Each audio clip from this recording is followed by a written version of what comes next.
vibes out here, man. We have a good time. We smoking cigars. We doing it big out here, man. Y'all keep watching this show. Let's go. You already know. My homie Steve Brown right here, boy. Yes, sir. Yes, sir. Come Debo. Who? Debo.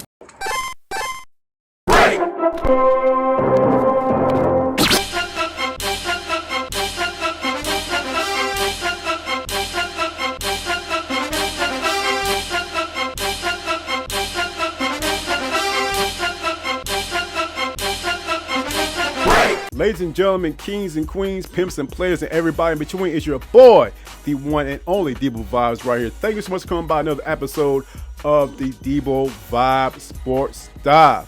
Our Dirty Birds are on a 3-game winning streak. We're on a 3-game winning streak against our division foes. We bucked down the Saints, we bucked down the Buccaneers, and last week we bucked down on those Carolina Panthers. Now this week we have a formidable foe coming from the Northwest this time. Those Seattle Seahawks will be in the bins this upcoming Sunday to take on our Dirty Birds, the Atlanta Falcons. Now this foe is going to be a little more competitive, y'all, and I'm going to show you how competitive they're going to be. Or will they? Let's get into the Seattle Seahawks, Atlanta Falcons preview right now. You ready? Falcon Bear, you ready? Falcon Bear, you ready? You ready? I'm ready. Let's go!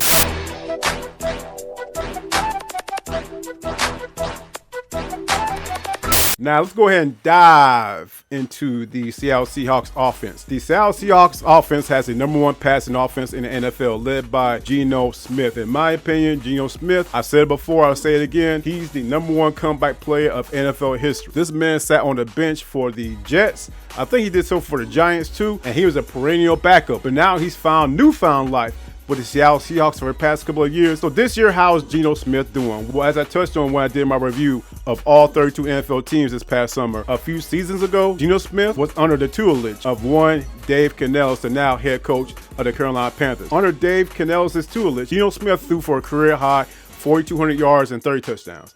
Let's go back to last year. Last year, he was under Shane Waldron, the now offensive coordinator for Chicago Bears. It was one of Geno Smith's worst years as a quarterback, throwing for only 3,100 yards and 20 touchdowns. Now he's working under Brian Grubb, the former offensive coordinator for the University of Washington. And thus far, Geno Smith is on pace of having his best year.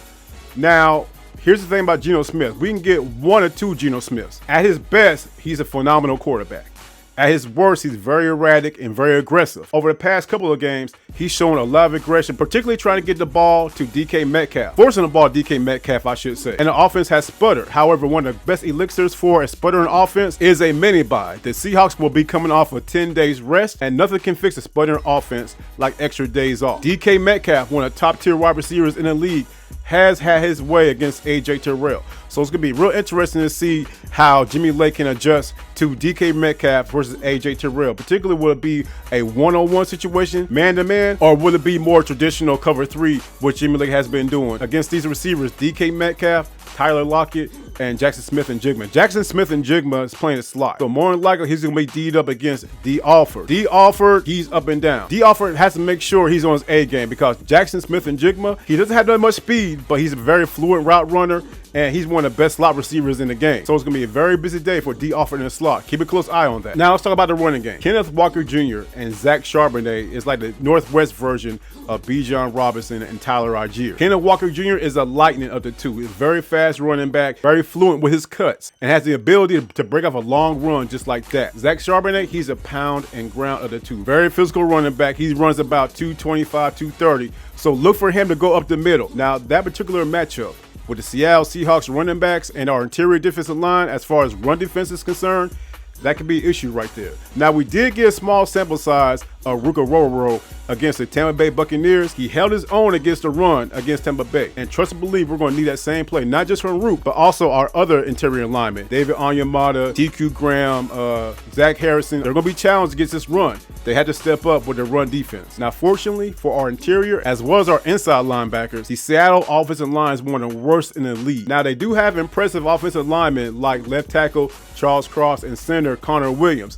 Other than that, very, very etchy. That specifically right there should allow our defensive line to reestablish the line of scrimmage and also get some efficient penetration to neutralize the running game. Last week's matchup was against a not-so-mobile quarterback in Andy Dalton. This week, not so much. Geno Smith is a very mobile quarterback because, as we know, last week the pass rush was not there. We saw what Andy Dalton did on that 18-yard run he had against that defensive line. If we allow something like that to happen against Geno Smith, it won't bode well for the defense, particularly for Justin Simmons and Jesse Bates, as they will have to do a lot of cleanup work. All in all, like I said about the Seattle offense, it evolves around Geno Smith as well as play caller Brian Grubbs. If we're able to get back there to get Geno Smith out of the pocket, we will see more of the aggressive, erratic Geno Smith, which will bode well for our defense and make some big plays. Let's go! No, let's not go. Hold on a second, y'all. Before I move on, let me talk about Clark Phillips III. Now, last week, as y'all know, Clark Phillips had that interception, had a pick six. He was going to house it, take it to the house, and he decided to kneel down. I don't get that. Reason why I don't get that, if you score that touchdown, we're up by 25 points. The Carolina Panthers ain't going to score on them 25 points in 90 seconds. A lot of people said, well, the Carolina Panthers will get back on the field. Somebody could get injured, etc., etc. Hell, Clark Phillips could have got injured on that damn slide. He could have tore his ACL. Clark Phillips. Pick six type shit, bro. Clark Phillips, man, score a touchdown, dirty bro. You deserve that shit. Run it in next time. Golly. I mean, y'all would think I had something invested with that Clark Phillips scenario, right? I mean, it's not like I started Falcons defense special teams last week on my fantasy football league or anything. Let's go.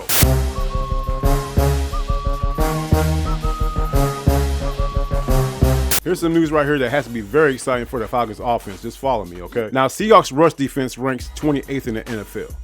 We're coming off a 200-yard rushing game between Bijan Robinson and Tyler Allgeier. Now, the Seahawks defensive line does feature Jaron Reed and Leonard Williams, two very above average defensive linemen.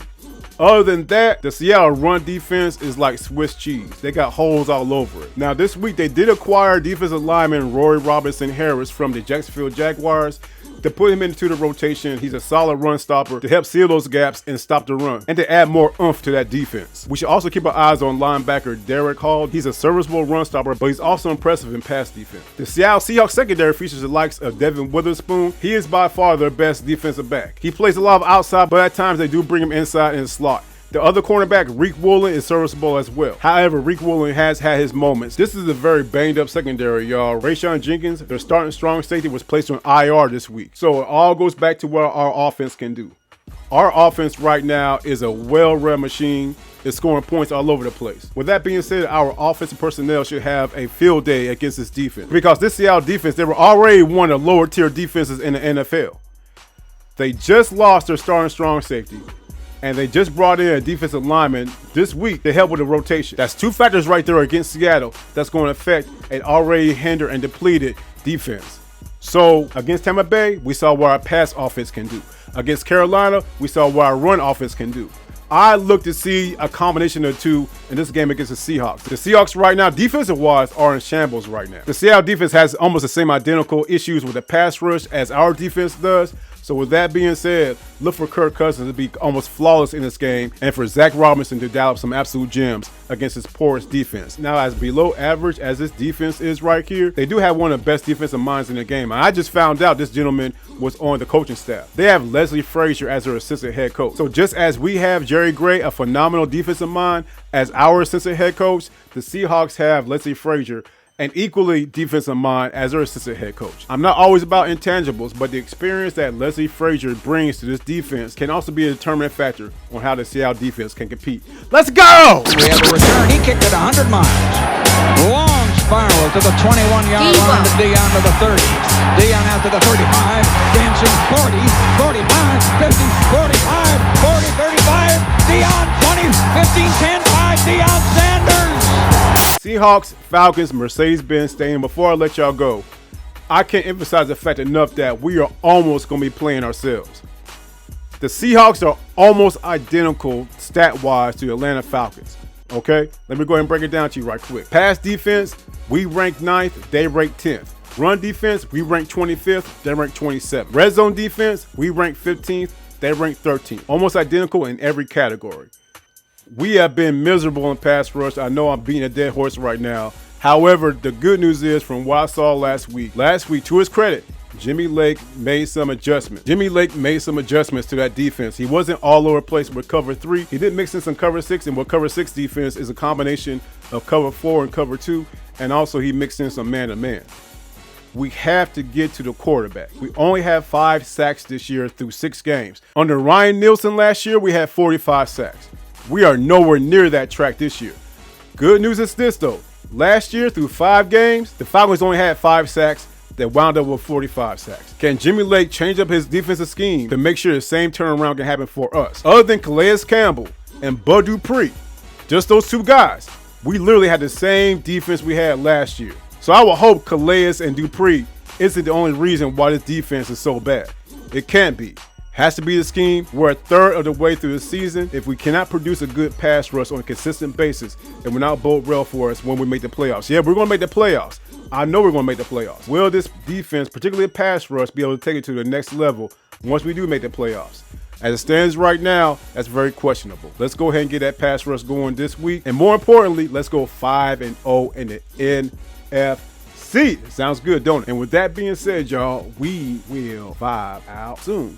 All right. Hey, man, I see greatness in you like you see greatness in me. Man, I love y'all, man. From the top of my head to the soles of my feet, it's your boy. One on Debo vibes right here. And as always, respect, love, peace, rise up. Debo. I want some of Debo.